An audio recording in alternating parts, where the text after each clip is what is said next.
What is up, everybody? Welcome back to another episode of Nothing But the Game. It is Evan and I, and we are here Mm-hmm. ready to talk about Week 11. Was it Week 11? It was Week 11, right? Week 11. Yes, I know it's. I'm getting these trade deadline alerts and leagues. I'm like, wait a second, how is this possible? How is it already happening? I feel like the seasons flew by, dude. Like it has. Yeah, I think doing this with this first full season, kind of jumping in, doing this, weekly podcast, I feel like it makes it feel condensed a whole lot more. right? Like I don't even have time to get my notes ready for the next show, and I mean, we do this weekly. Like, can you imagine if we did it every day? Like, oh God, Woo, more power to you, everybody who does that. Yeah. Definitely feel the struggle there, especially man hitting up the college, trying to keep an eye on everything. It is nonstop. Yeah. But hey, love it. It's a fun thing to do.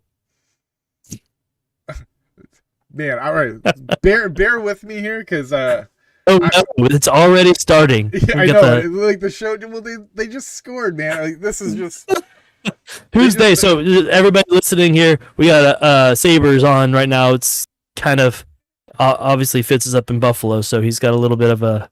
Yeah, so all right, so this is just a really important night. I mean, I know this is a football podcast, but it's a very important night because this is the first time that the what we call the goat head uniforms, the old I think they came out in '98 and the Sabres wore them until 2006. So from like '98 to 2006, they wore these goat head jerseys. They're black and silver and they're awesome. And this is like, this is what I remember seeing those frequently in '99 as a just stop. As a Stars fan here. Just don't go there, dude. All right, like hey, if y'all can get your act together, maybe we can have another little collision here in the playoffs. Yeah. Oh man, yeah. Brett Hull, no goal. It's still, I was only like 10 years old then, and it still just hurts. But anyways, there was a moment, not that goal, but the start. I know, like I said, we're NFL, but like you have sports moments in your life you'll remember forever. Like you just remember it. I hate saying that this is in expense of your team. I had one as a Longhorn fan, Vince Young, USC. Right. I remember being in the church, in the house of our church, the pastor of our church. Mm-hmm. He was holding a watching party, and my father, alumni of UT, the moment he scores that touchdown with like 30-something seconds left, and he runs and jumps and picks me up, the face on my pastor, like, what is happening right now? Right. Like, is this man possessed? Like, I remember that moment, and another one. Stars winning the Stanley Cup as a young man myself. I was, I think, about 8 or 10 years old. I don't know. I think it was 12 actually, or 10. But ran out into the neighborhood, completely pitch black, and just as a kid yelling out into the neighborhood. Who nobody else cares because it's Texas and people don't really care for hockey out there. But anyways, sidetracked a little bit there. Yeah, so it's just it's exciting. They're wearing these jerseys. It's been some time since I seen them. So it's fun to watch it. So I got it on the background. Mm-hmm. I'm a little excited. But yeah, I'll be sure to keep an eye on your eyes if I need to commandeer the show a little bit. So I mean, let's talk, dude. You got week 11 recap. What stood out the most for you? I will let you go ahead and you can jump on your team though. I'll let you be a homer for once, okay?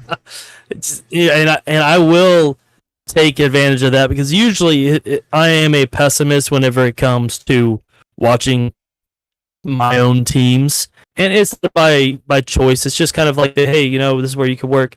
But this is one of the first games that I have watched in a very long time that a team that I'm rooting for, speaking of the Dallas Cowboys against the Vikings, where the Vikings didn't look complete. Maybe they gave it everything and their soul was left on the field against Buffalo, but it was just defensively, all around it was great, but defensively it was one of those exclamation point moments where it's alerting the league, it's letting everybody else know what is happening over in Dallas. Defensively, that it's the biggest thing in this time frame too. You want to have that going because they come off that loss at Green Bay, and it looked very suspect. Like, hey, it looked like there just wasn't like what coaching, was it effort, like what was happening in there. But this game, it was like, hey, the rebounds from an overtime loss against a team that you probably should have beat. Other teams in your division have beaten. Yeah, it was, without ranting on it, it was the biggest shocker to me just seeing that defensively.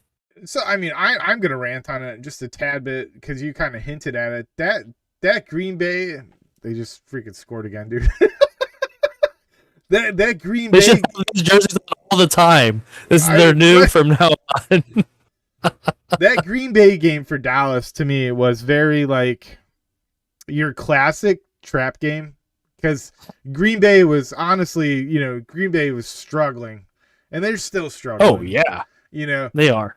And Dallas probably went in there with a little bit of a mindset of like, there's no way that these guys are, can play against us, our defense, and it's that classic trap game, dude. So yeah, it's exactly how it felt like and how they kind of acted. It was like watching a college football game almost. Right. That, the week before you've got Ohio State and you're just kind of laying it up for Purdue or something like that. Right.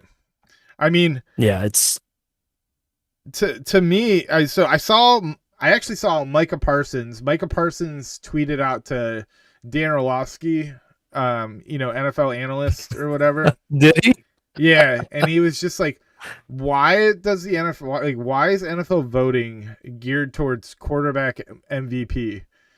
And it you know what I mean? And this just goes back to like stuff that we rant about and banter, about all the time as like, it is it is 11 versus 11. Like Micah Parsons is absolutely MVP caliber, because he is the most valuable. The X Factor. Yes, absolutely. That dude is just unbelievable.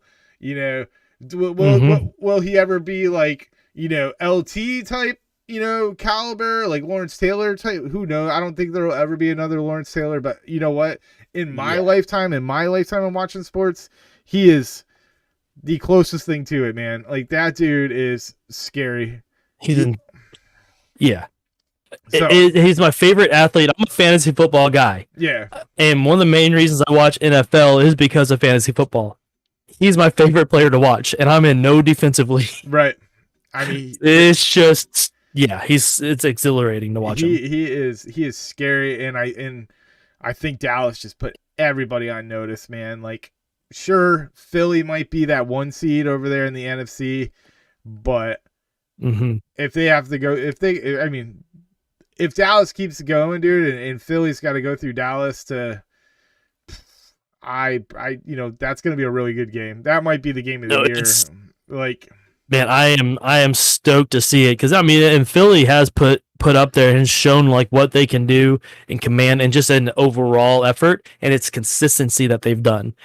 Cowboys are peaking. They're hitting. I don't want to say peaking because they've had one game. They got to kind of keep it going at the right time. But the Eagles have shown season wide a consistency. So it is going to be super interesting the next matchup we get with them. Yeah. I'm beyond excited for it. But first game next. Giants. We got to handle the Giants. Yeah. Make my Thanksgiving good. Yeah, I know. Bill's got a Thanksgiving game tomorrow too. Detroit. Yeah, Thanksgiving. Detroit, and I'm telling everybody because anybody that's watched this show or tuned in, like, we're avid Lions fans here. We are. We cheer for them. We like them. They're extremely talented. And I'm telling everybody at work, it's the Lions. We have a great record against the Lions, and I'm just like, yeah, okay. I hate Hutchinson is starting to. He's starting to get really confident in that that setup. And they're just, they're they're on a 3-game win streak, man. Like Detroit is extremely talented, and the Bills just better not sleep on them. That's all I gotta say, man. You can't sleep on them at all. But I mean, of course, you think they're gonna give like a courtesy win since, hey, thanks for letting us use your stadium. Here's at least the first half, a layoff first half. Hey, the Bills organization did a huge. They sent them over like a truckload of Tim Hortons like donuts and coffee and stuff like that to say thank you. Really? Yeah, and then that's awesome. I don't know if you're familiar with Tim Hortons, but Tim Hortons is like our Dunkin' Donuts up here, you know? Like yeah, I dabbled a little bit up there. Yeah, it's I love it. So yeah, they sent them a. I mean, but listen, dude, that whole. I mean, it was a crazy week, man. It really was. Like, I didn't get hit nearly as much as like. So you have the city of Buffalo, right? You got city of Buffalo, and then you have the north towns and the south towns. And south towns are like is Orchard Park, New York, which is where actual like Highmark Stadium is, like where the Bills facility is at Orchard Park. They got 5+ feet of snow. I got about 2 feet where I was at, you know, and so I'm like a that's it. Yeah, right. So like I'm in the north towns. Like we didn't get nearly hit as much as the south towns did, but I mean, and then the city of Buffalo itself being so congested, like it was just shut down simply because they couldn't get like as prepared as we are as a city, like. There was no way that we could get players out of there. There was no way that we could get the roads cleared in time for them to get to the stadium. Oh yeah. Roads cleared just for people to move about. Like it was a wise part of whoever made that call, NFL wise, Buffalo wise, be like, hey, safe, just for the safety of that local area, let's not do this. Yeah. I mean, that was very, very wise decision. But I mean, you jump on Twitter, man, you're seeing these stories of like, neighbors of these players bringing their snowblowers and their shovels out there to shovel these guys out so that the team can come by and pick them up. I mean, this is kind of. I'm surprised they waited so that long. I would have been like, all right, we're getting out 3 days before this storm actually hits. And just. Being as somebody that lives here, like I'm just going to advocate for the Bills at this point, because at that point it's no longer about, hey, we have commitments and we have to get to this game or whatever. Like you got people's families to worry about now too with this storm, like, I mean, we're totally taking this deep, but I'm not going to stop myself here. I mean, with that amount of snow, Saber, right? Score a goal so you distract him right now. Come on. With that amount of snow, you're looking at pressure and weight on your roof of the house. Oh yeah. You're looking at heating. Your what is it? Like your furnace vents and stuff like that being or furnace exhaust being covered, being blocked up. Yep. Yeah. I mean, same with if you just had your car in snow and your muffler was backed up. Like now you're getting all that carbon monoxide back into the, like it's extremely dangerous, man. So there's so much more than just, and then not to mention like the logistics of it all. Like they have to, you have to get all the equipment up, get an airport clear. You got to get the airway cleared. Yeah. There's just so much more that goes into it than just like. Oh, they should have got out of there a couple days earlier. Like, does Buffalo have a flamethrower crew? No. Is there just a group of people that can walk around with flamethrowers and just like freaking? I mean, you see, like instead of salt trucks, y'all just have like a flamethrower truck. Like we're looking at Mad Max style over here. Oh man, I mean, there's definitely there's some crazy Buffalonians out there that will. Flame dry their driveway, or that's I would love to see that. That's a real thing. I would love to just be taking as I travel the country full time. Be like, all right, we need to schedule a blizzard in Buffalo so I can show my kids the Buffalonians with their flamethrowers. Oh man, I mean, there's dude, I could go on and on. I could do a whole show about some of the crazy stuff that I've seen. I mean, oh, I'm sure. There's kids that have ice skated to work because or ice skated to school because the You don't have child labor laws up in Buffalo? Right. They've ice skated the school because the roads are an inch thick of just ice. Like and now you sound like a 65-year-old guy talking to his grandchildren. We got to end it here. Yeah, you're right. My bad. All right, I told you I was gonna keep going, man, but no. Listen, well, that's a good segue to jump in, and so I'm commenting the show back. Let's. I just want to talk. We went on about we hit Buffalo. We homered a little bit now. We did. Something else that kind of obviously fantasy football wise is what we're here for. We like to break down what we see in the league, but something that was very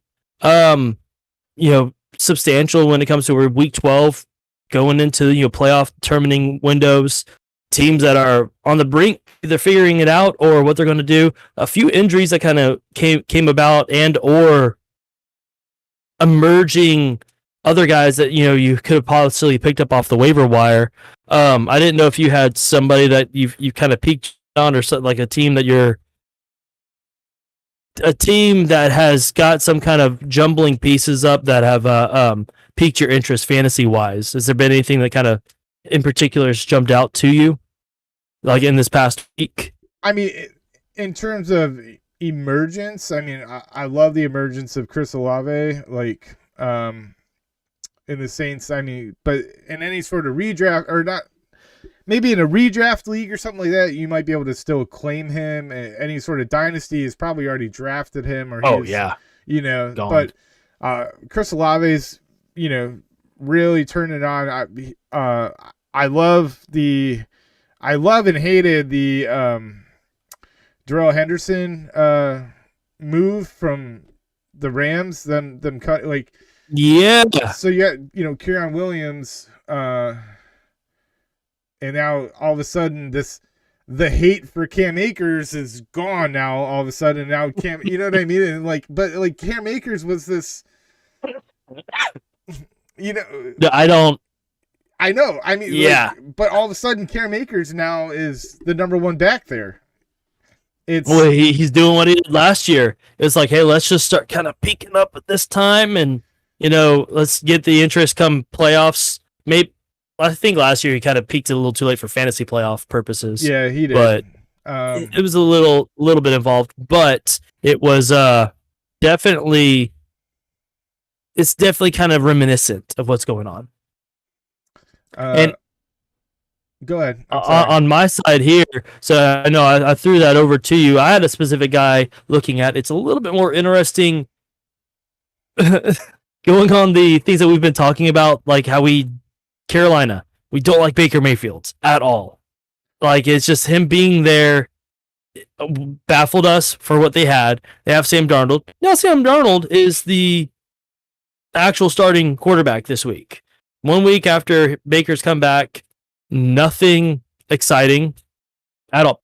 PJ Walker was more exciting to watch. Like, actually led a team better to me, watching the game, seeing what was going on. I don't know. That's just me personally. So now you have Darnold in terms of targets for DJ Moore. I mean, PJ Walker's been the most consistent with that. What was the most consistent with that? With trying to feed DJ Moore the rock. And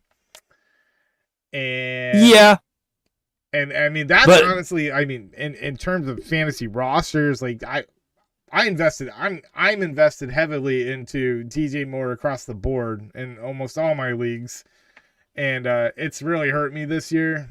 So, and it has. I love that you brought up DJ Moore here, because I was kind of going a slightly different route with it, a different wide receiver. I heading into the playoffs, I have him stashed. I haven't used a whole lot. Marshall out of LSU, the rookie. Yeah. Over there. He is second season. This is his second season, isn't it? Second season. Yeah, this is second season. Yeah. Wait, is it? Yeah, he was there last can't remember. Season. Terrence Marshall second season. Yeah.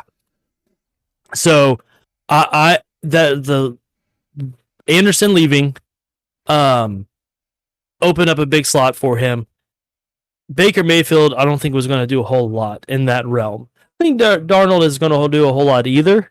But you keep watching, and I've got this for the next 2 seconds. You're good. They just scored again, dude. I'm sorry. You can cheer. I don't mind that. But yeah, Terrace Marshall, man, is a guy that I'm looking at. It's not one of the guys that I'm like arranging my roster and offering trades for. Right. It's a wide receiver. Depending on your leagues, heavily dynasty side over here. Wide receivers are almost a dime a dozen. You really want but you also want them in your flex positions because they're going to be getting you more of the points. But he is a guy that has piqued my interest massively.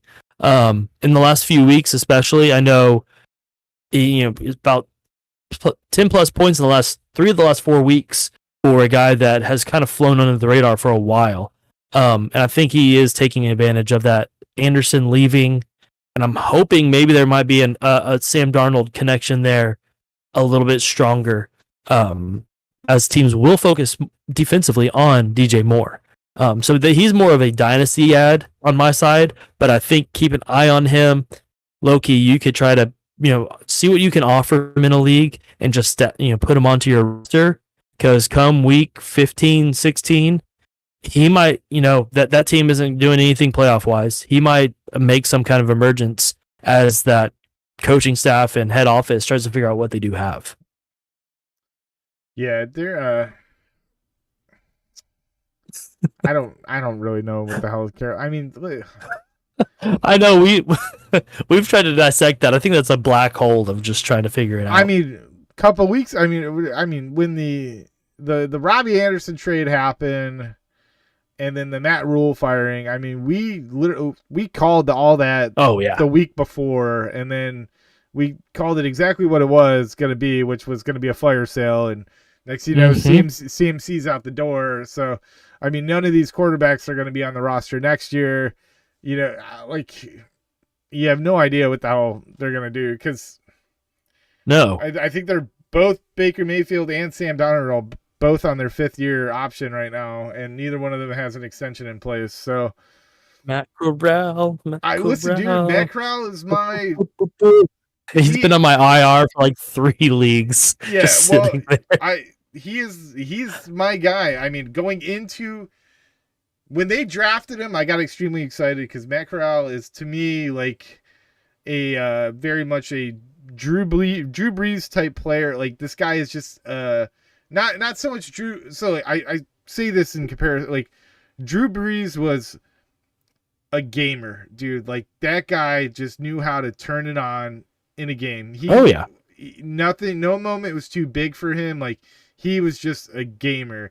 And I feel like Matt Corral is that type of player where, he might not be the biggest person on the field. He might not have the biggest arm, but this dude is just a gamer. And those are the kind of guys that I flock to and cheer for. Like, I love guys that are willing to just, they just show up to the moment, man, and they're successful. And so I don't know if I would hope that he's the future of that organization. I really do, but yeah, you would hope. And they made the trade up for him. I know he's a 3rd-round pick, but I mean, you made that move up for that guy, right? And you saw quarterbacks drop in that draft, and he up in that he got a day 2, draft capital.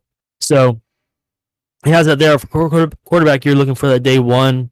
Really solid, but I think he's a guy to definitely, especially if you have an IR slot, why the heck not just have him? Yeah, put him in there. I mean, like right now, just stash him. Let him sit there for a little bit. Somebody else making a playoff push. Offer him somebody that could offer them a Latavius Murray if you're not in for the playoffs. Latavius Murray for Matt Corral. Bam, IR guy for a guy who could potentially, win you a playoff. Just a little piece there. And I mean, I'm doing it right now. You're offering Latavius Murray for Matt Corral in a league? No. He's available in my league, and he's on IR, and I have an IR slot, so I'm just gonna go ahead and. Man, I love the live advice just being acted on right here. Yeah. Well, hey, speaking of which, I know we were wanting to talk about leagues. We're week 12, like we already mentioned. You either have leagues that have got trade deadlines coming up or already happening. Hopefully not, but you're making those playoff pushes. Do you have a league that you're kind of on that teetering line, or like that you're maybe a go-to league that you're just wanting to, man, I just want to sell the farm, or either I am selling the farm, one of the two. Yeah, so I'm just going to go ahead and talk about my Dynasty League. I've been running for 3 years as a commission. I've been the laughing stock year in, year out. I've made... That's a good commission right there. Right. I've made stupid trades. I've made, I sold high on trades. I like to get draft stock. I really do. I love it's so enticing. I love rookies. Like I really do. I love rookies. I love drafting rookies just because I love cheering for them. Right. I want rookies to be successful, and managing my fantasy football team like allows me to really cheer for these rookies and get them successful. So I mean, I've made. I traded Cooper Kupp last year on his breakout, not even a breakout season, but it was a monster season. I traded him at the deadline last year. I turned around and but on the flip side, like I had Cooper Kupp. So I traded Cooper Kupp and something else for Stephon Diggs and another person in return. And then I turned around and traded Stephon Diggs at the beginning of the season for Chase Edmonds and a first-round draft pick or something like that, right? Chase Edmonds, because right, but like reading the room type thing, Miami signs Chase Edmonds. Yeah. Miami signs Chase Edmonds to this big money. I was hurting on running backs. I still got a first-rounder out of it. Like, I felt like it was a really good trade. I felt like it was a very even trade at the time. You remember who you ended up spending that first rounder on? I don't. I still have. Or was it for 2023? Yeah. So it's for this upcoming year. Oh, okay. So like, I mean, I'm Bijan Robinson. Yes, I mean, I'm stacked on picks. So, but anyway, so back to where I'm at. So I'm actually. It's a 10-man league, 10-man dynasty league. We have 6 playoff spots. The 1 and 2 seed get a bye, and then 3 plays 6, 3 plays 6, 4 plays 5. So I'm in 7th right now, and I am playing the guy that's in 6th this week. So this is actually a pretty big week for me. In terms of, you're just like a game behind. Yeah, I'm a game behind. Well, actually, we're even at 5 and 6. He is outscoring me. It's just points. Yep. So this is really win it, get into the playoffs. Yeah. Or have a playoff spot. So with this absolutely ridiculously joke of a team, I'm still being somewhat competitive. So I'm just gonna go ahead and. I guess we're going to talk about... Before it. I haven't heard any of this, so I'd love to find out what you're rolling with. Hey, real quick, just out of curiosity, on the points side, like if you're looking at the points for your team, you're in 7th place. Where do your points for kind of rank up to? Oh, man. If that's not too hard to ask. It's one of the things I typically look at because, that's one of those baseline contender or contender type things. So points for, so I'm actually, I'm bottom of the pack in terms of points for, so so you then need to make a move, unless you've had injuries, on your roster through the beginning of the season. No, I mean, my problem in terms of points for is that I don't have quarterback play, and I don't really have any quarterback. There's no more quarterbacks available in this league, really. It's kind of a pretty wild league. I mean, we have super, super deep rosters, and the whole idea and the concept behind it was like have these really deep rosters so that people are actively, trading amongst each other. Trading. Yeah, and we've had, a lot of trades, it's fun and it's, and it's wild. I mean, I made a trade for Trevor Lawrence early in the year because I liked what I was seeing out of I see the potential. Yeah. I see the potential of growth in Trevor Lawrence. But I also traded for Zach Wilson at the beginning of the year too, at the start of the season, because I drafted Garrett Wilson and I thought maybe there was going to be this, so like in terms of trading, I don't know. I'm not the best hit trader. or miss. I don't know. Let's put it like, I know what a good trade is, but sometimes I like to roll the dice a lot. I really do. I like to roll the dice because you get that gambling. Yeah, I gamble my roster all the time. It's kind of asinine what I do here. I don't know. I do it all for fun, man. It's all for fun for me. I know football. I know good. I don't know. I like to have fun. So I'm just gonna read off my starting roster for the week here. Yeah. And I'll just keep with the offensive players. I won't go into individual defensive players. So I got Trevor Lawrence, Devin Singletary, Christian McCaffrey, DJ Moore, Justin Jefferson, Mike Gesicki, Garrett Wilson. And then on my bench, I got, this is where I'm hurting now. My bench is not that deep. I got Devontae Parker, Zay Jones, Jared Everett, Robert Tonyan, Chase Edmonds, MVS, Kenneth Gainwell, Nico Collins, Rashad White. Yeah, I mean that's it. As you can see, I've invested heavy in young players, so I don't have a very deep roster or deep bench. And here we are. Evan, you there? Oh man, do I have you now? Yeah. Did I freeze? I have no idea. I think I may have froze because I was hearing you in massive delay, and I so apologize there. Oh no, you're good. Yeah. So I got a really, I got a funky roster that I got a funky roster. I don't know. I mean, funky roster. It's done well for me. So I kind of heard you a little bit there because I did break out on that. I heard you saying Nico Collins. What's your starting wide receiver running back setup? I got running backs here. I got Devin Singletary, Christian McCaffrey, DJ Moore, Justin Jefferson, Garrett Wilson, and Mike Gesicki is my tight end. Mike Gesicki. So I like Mike Gesicki, especially as a kind of like a flyer tight end right now.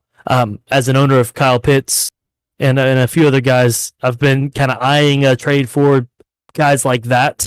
Yeah. In that playoff run, it definitely. Yeah, that is. What's your quarterback setup on there? You said you had Zach Wilson and Trevor Lawrence. Are those your two starting? It's not a super flex, so this is just a okay. Yep. Yeah, so I just have Trevor Lawrence, and then I'm obviously probably about to drop Zach Wilson because I'm pretty sure they're done with him. Well, yeah, I mean Dynasty League, I may not drop him. I mean try to get something out of him. Who knows? Somebody who's on the bottom tier that's like, hey, I'll try to grab this guy low end. He isn't anything exciting, but Trevor Lawrence side, he has been teetering on that 12th, 13th rank as a QB, so technically kind of a starter in a 10-team league, I guess. Yeah, he's kind of hovering outside of that. Yeah. But I don't have anybody else. I don't have anybody else available. Yeah, it is. There's a little bit of a guys like, and I'm curious in your league, and segue into not the guys that I would be gunning for, but I guess so. I don't know, like guys like Jeff Wilson, there at Miami. I don't know if they're on a team that is competing or leaving. Latavius Murray, somebody that could be kind of getting in there. Sneaky type plays that I try to find because of what you're seeing in low end teams that on the NFL side that may try to figure out, hey, let's not injure our X factor running backs in the future. Like a guy like Justin Jackson out of Detroit. Guys like that, I don't know. Those are always the things come playoff time I'm looking at because I've been on the opposite end too many times where I'm Braxton Berrios is the guy who beats you. Yeah. Braxton Berrios, like, I can't believe like that, man. They get me. Come playoff time, you've built this team, but then it's the Mike Boones or those type of running backs that end up sneaking up and getting you. So, what do you think about Ben Skowronek? Skowronek? Yeah, Skowronek. Yeah. That's how I say it. He can fight me if he wants to. Yeah. I mean, obviously, all right, so he had one catch last week. Like, yeah.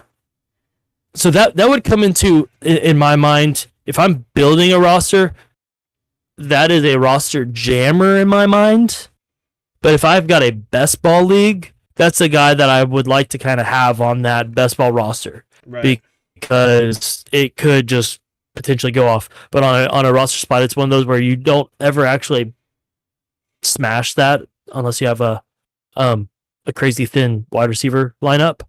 You don't smash it confidently, and so what about if it's a roster lineup there? I'm not a big fan of him there. What about Quez Watkins? Ooh,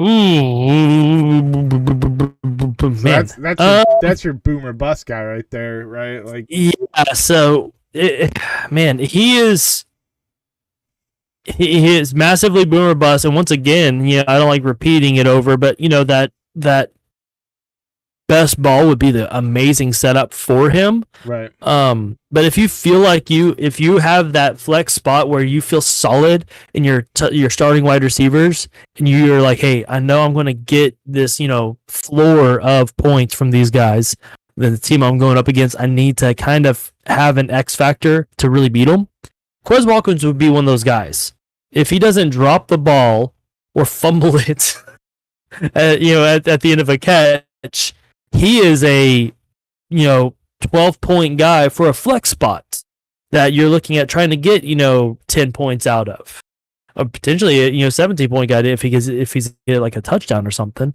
So yeah, he's one of those teetering lines where I normally wouldn't roster him season long, but come playoff time, if I'm trying to go big on something, he might be somebody I take a chance on, especially on an offense that is humming like theirs. I'm so invested. I feel like I'm giving political answers. Like I should be having a debate right now. No, for presidential office. I'm not addressing the actual question straightforward. There's well, if this happens. No, I mean, but it's all it's the type of insight that you need. Like there's so much more than.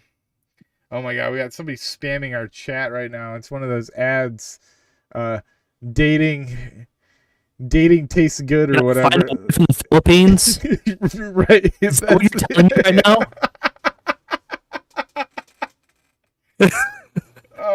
So I actually just added Juwan Johnson to my roster. Okay. Hey, I am going to take that segue right here. When we talk about your league there, and I apologize because I don't know what happened there, but I lost you for half the time. Juwan Johnson, though, he is an ad for me in leagues. I mentioned I had Kyle Pitts, so we're going to talk about my primary league. Everybody has a primary league.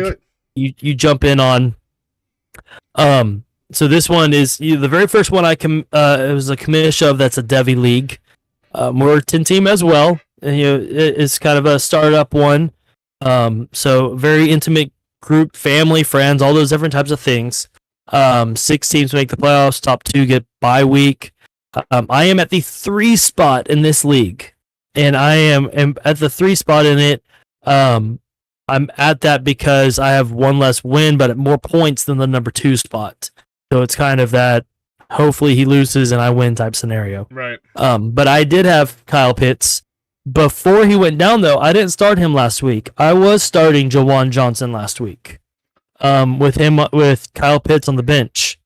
And by my fortune, I added him, I think like week 7 before he started going off, but I had a feeling with Michael Thomas, and there's nothing else really happening in. I think it's actually the week, and people go back and watch the week that I recommended Harrison Bryant, Cleveland. Yeah. Goodness. The week I read him as my start of the week is actually I had Jawan Johnson also on there. I was kind of teetering there. I'm going to be riding him pretty much as my tight end. This week's kind of sucks with San Francisco, but yeah. So this is a Devy league. So we've inherited, obviously getting guys from college. I've gotten a few of these guys on here, but running into some weird roster stuff because like the ideal. I'd like to read off the ideal starting roster for this, and then what I've got going on. So I've got Justin Herbert, Austin Eckler. Ideally, I would be starting DeAndre Swift. That's not the case at this moment. Right now, I actually have Latavius Murray in his spot as my RB2. Then I've got Tyreek Hill and A.J. Brown as my wide receiver 1 and 2. Jawan Johnson, tight end 1. And then in this league, it's 10 starting rosters deep, 3 flex and 1 super flex. So then I've got Christian Kirk, Miles Sanders, DK Metcalf, and Tua Tagovailoa as my rounding out. One of those things is being in a 3 spot. I'm trying to get that bye week. Who were your wide receivers again? So starting wide receiver this week is Tyreek Hill and A.J. Brown. And then I've got 2 other wide receivers in my flex. Christian Kirk and DK Metcalf. With Darnell Mooney and Allen Robinson on the side. I'm still so iffy on the Allen Robinson side of things. Yeah. But yeah, he's so hit and miss with Stafford being out this week, man. That whole wide receiver core is. I've also got Van Jefferson on that same team. It's so up in the air. You don't know what you can really expect out of that with a backup quarterback. Even with Stafford as QB, as consistent as he is, it's been one of the surprise developments of the season where how you the first 4 weeks maybe you're like, figuring things out, hangover, Super Bowl hangover, whatever, all these things. But now you're in week 11, week 12, and the lingering issue of the preseason injury and then him being out. It very much throws a cautious flag for starting any. Yep. I like Tyler Higbee because that's more of a safety. You're not having to, especially as a backup quarterback or a quarterback that has an injured arm. You're not running 20-yard deep routes. You're looking at that 7 to 15-yard kind of soft zone. So I like Higbee, but everybody else I'm very wary of. So yeah, pretty much out of this league, you have that strong idea of where you're going. You got, like I mentioned, Jawan Johnson. I was kind of wanting to pick your brain on the benching DeAndre Swift, and if you had, what would you do in that scenario? You got say you have like a Latavius Murray, like I'm starting in this situation, or another running back. Like, where are you viewing Swift in this time going into playoffs? Because he was a high draft pick. He's healthy. It's just a matter of, is Jamal Williams going to be poaching those end zone, the 10-yard line runs? Well, I'm just trying to.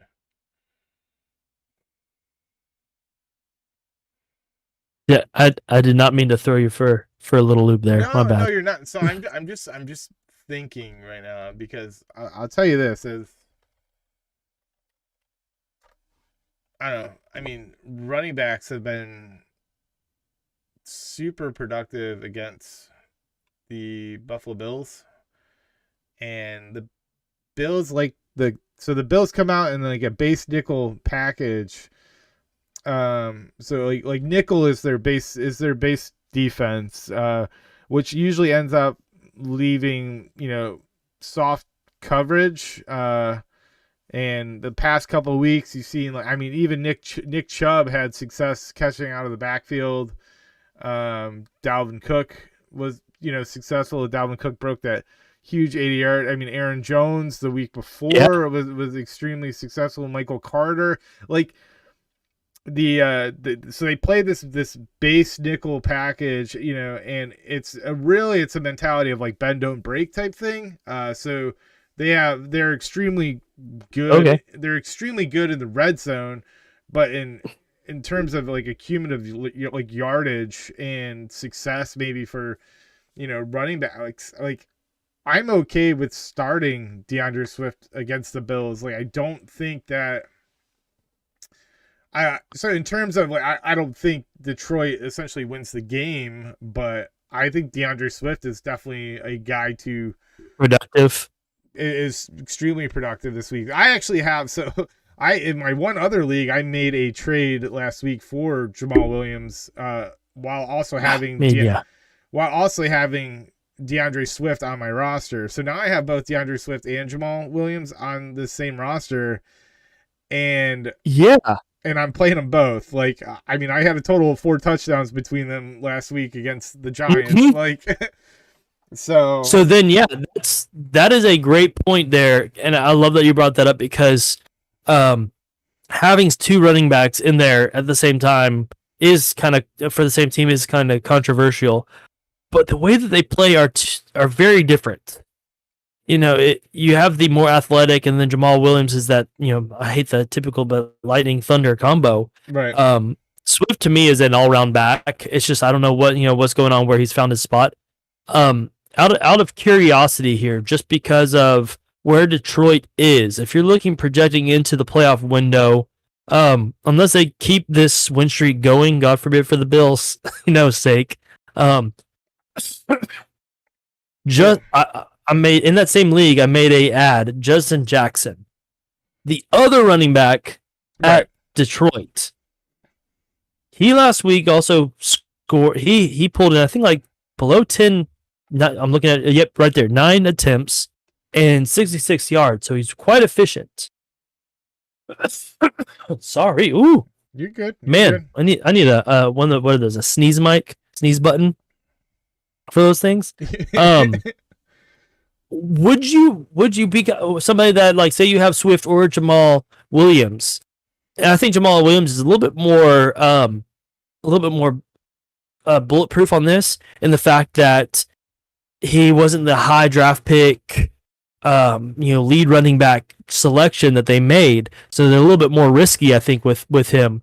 But say you have like a Swift, adding Justin Jackson in your background, to add in there, say if they, lose this game, lose the next game, and now we're 1 week away from the NFL playoff, not in a fantasy football playoffs. Right. You're looking at somebody who's going to be getting those points, that Braxton Berrios guy. Right. Do you kind of look at things that far out on your rosters to where you're trying to see those types of players that could be, and then maybe stacking up on those running backs that tend to get more of that load reduced come the end of the season if they're not competing for a playoff spot? I mean, so Nico Collins is a perfect example of that. So I picked up Nico Collins last season, late in the season off of waivers, like just as he, Davis Mills was kind of coming into his role as, Nico Collins was stepping up, so like, yes, that's the kind of player that especially if you're running like a deep roster, like those are the kinds of guys that you're looking for, right? So you're looking for the guys that, all right, well, now the playoff picture is, in terms of NFL, right? So like your team is not going to make the playoffs. So now your coaching staff kind of wants to see, like, what else do they got on this roster? Yep. You know what I mean? And then you're playing against teams that are now battling for, a seed, like, hey, they're battling for some sort of home field advantage during the playoffs, whether it's, divisional round or wild card round or whatever. Like, that's what they're playing for. So now, so you're still playing against these ones as a 2, and like your roster or like coaching staffs are trying to see what they got. So yeah, so in terms of like the Jackson play, like yeah, I would go pick them up for sure, because I mean if Detroit falls here, so then they fall to 3-7, and now you're one loss pretty much away from any sort of playoff contention at all. Because I mean, the way the 17-week season now, like, or the 17-game season, and no 9-8 team is making the playoffs. It seems. I mean, it's 10-7 or more. So, right. You got Buffalo. I think then they got Jacksonville, which could be up in the air, but then they have Minnesota after that. So it's this next 3 weeks is massively important, and that's come week 14. So they come week 14. What's going on? And like you mentioned, not only are they trying to figure out what they have, but then if they have something, they're like, man, this is clearly not as good as, I'm just going to use the same comparison, Jackson not as good as Swift, but somebody who is decently good, put them out there, let them get those things going, maybe up his capital, depending on the contract, traded to another team. And, get a pick or whatever, something, all those different things are to kind of play the business of what the NFL is. You're looking at, it could be difficult, a run there. If you just look at Justin Jackson, the Jets, and Carolina in that playoff window. But if you're going to be getting, some mileage on there, you never know. There's a lot of those types of guys I'm always been interested come this week 12, week 13 time frame. Absolutely. I mean, I'm trying to think of somebody else that might be really worth like keeping your eye on, and maybe even going to get. I mean, not to kind of jump back on the Jets. I mean, I feel like we've kind of talked a lot about not so good teams, or not so good situations of teams, like all show, but Mims from the Jets, right? So yes, I know it's kind of weird, and he really hasn't gotten any of his he hasn't really been targeted at all season, but it's, you got the Mike White is starting this week. And we got a glimpse of the Mike White last year, and I really do think that the Jets staff is high on Mike White, and it's one of those situations where, like, but we paid high for this guy, like we drafted this guy and won, like we gotta play him. But I really think that I don't think you make this decision. I don't think you make this decision without knowing that you have Mike White back there, and that you actually have somebody that you want to see something out of. So I mean, Mike White connected with Mims last season when he was playing.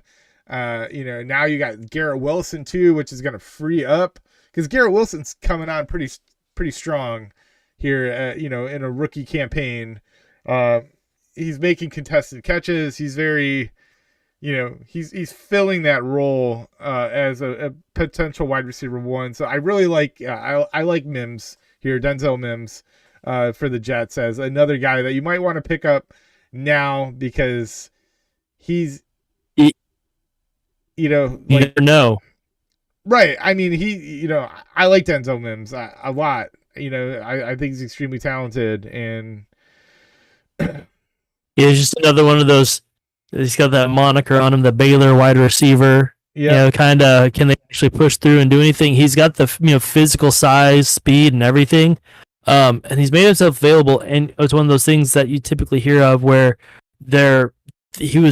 Mike White and him were probably working a whole lot more together, being on, Mims was on that second team side of things. He wasn't really making that starting roster. They may have a little bit of a chemistry, which is super important.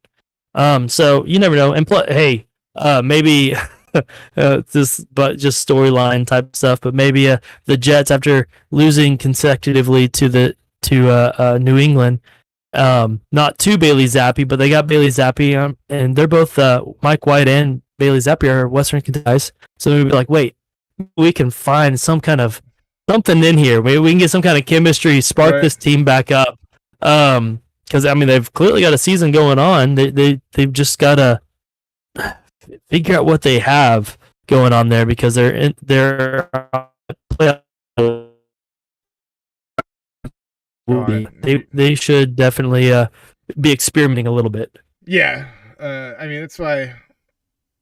I mean, well, the Commanders are kind of on a win streak right now after beating, so they beat Philly and then they go on the bye.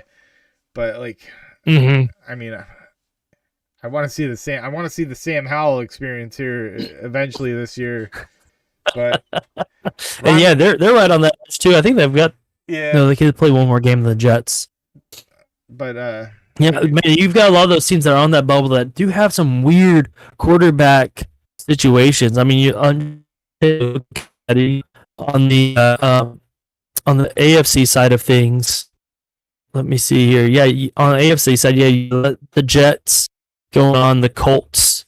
It's just such a we're on that bubble technically, and then NFC you got Washington, Falcons, and Lions. Shoot, in reality, technically on the who all's there, but the next on the outside looking in window, those are teams that are pretty much, if you look at their roster lineups and what they have going on offensively, they're just a quarterback away. All those rosters. Like I want to look at the Jets, Colts, Washington, Falcons, Lions. They have a lot of great young offensive weapons. They just need a quarterback to really come and command it and take the lead.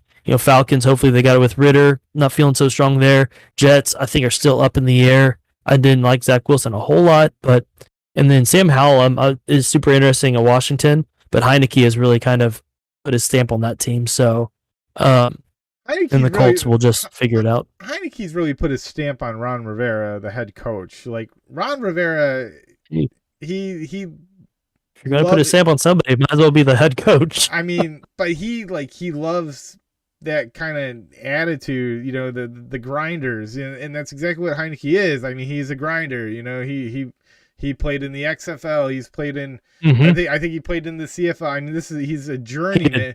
He's a true journeyman. He's a true journeyman. This guy's played in every other league, and has won in this league. Right. I mean. Yeah, I mean his record is. It shows it. Doesn't matter how pretty it is. So, but I mean, if Ron Rivera's out soon, I don't know. It's going to be interesting. It's really going to these next couple of weeks in the league. I mean, so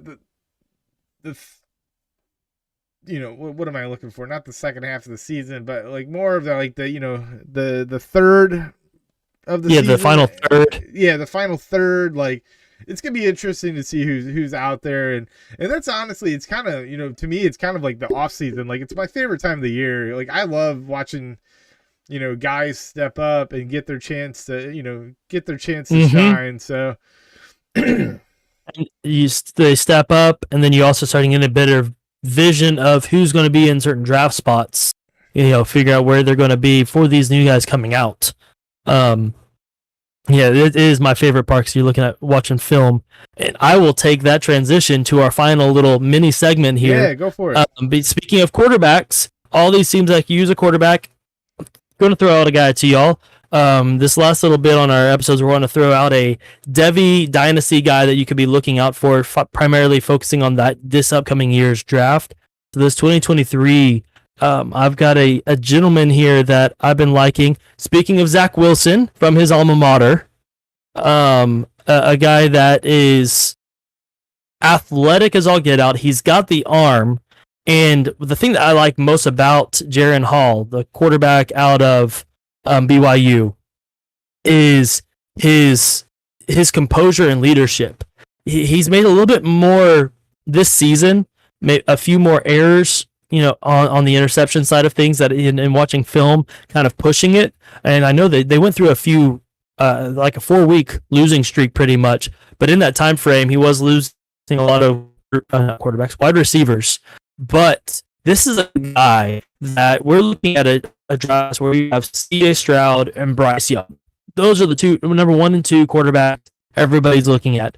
Number 3 is up in the air. You got Hendon Hooker people are looking at. Anthony Richardson people are looking at. I'm not a fan. there's this opening for this number 3 QB. And in the NFL, you're always just kind of looking for that additional guy, who can I snag on? And that number 3 QB tends to be, depending on where they're drafted, can be a pretty good hit. Jaren Hall is what I've got on my rankings right now is my number 3 quarterback, just ahead of Hendon Hooker, purely out of the excitement, and the landing spot is going to be very determining on that. But he is fast. He's got vision as a runner. He is way more accurate, I think, than Zach Wilson. And that's not putting a whole lot up there, but I mean, with the draft tackle that he got, Zach Wilson was seen as a potential game changer for the New York Jets. Right. This guy, I like him better than Zach Wilson after watching this film. Obviously, I'll do a bigger deep dive, but so I want to throw his name out there. If you're in any Devy leagues, feel free to try to go in and get him. I got him off a waiver wire in another Devy league that I'm in. I think week 3 of the season. Definitely keep an eye out for. We'll be doing some more in-depth dives come the off season. We'll be focusing more on these college players going into the draft. So definitely keep some eyes on the breakdowns of those. Absolutely. And that's what I got. That was me tempering myself down a little bit. I was trying not to go on a rant here. So I mean, well, Hendon Hooker just got injured, didn't he? Isn't he? Yeah, I mean, he's still gonna be. I haven't looked at the severity of anything right now. He's still gonna be a NFL for what he's been able to put up against the competition. He's been able to put some interesting numbers up. But I mean, keep going a little bit on Jaren Hall here. He has gone up against some decent competition. I mean, against Arkansas, I'm looking at right here. Arkansas, SEC competition here. This was during his losing streak. He was 26 of 41, not the greatest completion amount, but he went for 356 yards, 3 touchdowns, and 1 interception. And that's an Arkansas team that has given many SEC quarterbacks some issues. Yeah, not the greatest. I was just going to say, was it 2 weeks ago, the LSU Arkansas game? Did you watch that? Like, that was a very close, that was a really good game. I mean, I'm not. Arkansas is interesting. They're exciting. Yeah. And yeah, so anytime you can go up against guys like that, shoot, he went up against Oregon, beat Baylor in overtime. So he's gone up against competition this year, and Notre Dame lost to Notre Dame. Had his worst game of the year was against Notre Dame. Yeah. But I mean, he's gone up. It's not like he's over there in BYU not playing anybody. BYU is known for having a great non-conference schedule, or actually because they're technically independent, but they put on a great schedule. So. Yeah, I keep a strong eye out for him. Notre Dame's a team that bothers me. I never like. No, they're overhyped. They're always overrated. Yeah, they're exactly. I mean, that's it. They're like the team that they look good, but they're not. Or no, they sound good, but they're not good. Like yeah, like that. I'm trying to compare them to maybe like an NFL team. And it's like I mean, as a Cowboy fan, you could say up until the last 2 years, it's kind of like the Cowboys of college. They have the big contract. They look at, the America's team. Notre Dame's always kind of like that. Oh, yeah, American style football. Yeah. But in reality, what do they produce, call it quarterback-wise? Nothing, college-wise. Tight ends, probably the best thing that they do. The running backs are always, to me, overrated. Wide receivers are hit and miss. Yep. I'm just looking at that, like what they produce on this side of things, and they always underwhelm. Yeah. But all right, man. Before we I guess that's the college football rants. Before we go down a road that there's no coming back from here, But well, thanks everybody for tuning in this week. Be sure to check us out next week and every Wednesday, 8 p.m. Eastern time. Be sure to follow us over on Twitter at @BTG_podcast, and be sure to listen and tune in to listen to Evan's Devy Sleeper Pick of the Week every week. I like this. We got to come up with a cool segment for that. A cool segment name. You have like a segue. Dun, dun, dun, dun, dun, dun. Evan's Easter egg. I don't know. Let's Maybe let's keep workshopping it. Yeah. All right. Is Evans ambiguous player of the week? Right. Wait, how am I supposed to feel about this? Oh man. All right. Thanks everybody. Thanks for tuning in. Thank you, everybody. We'll catch you guys next week.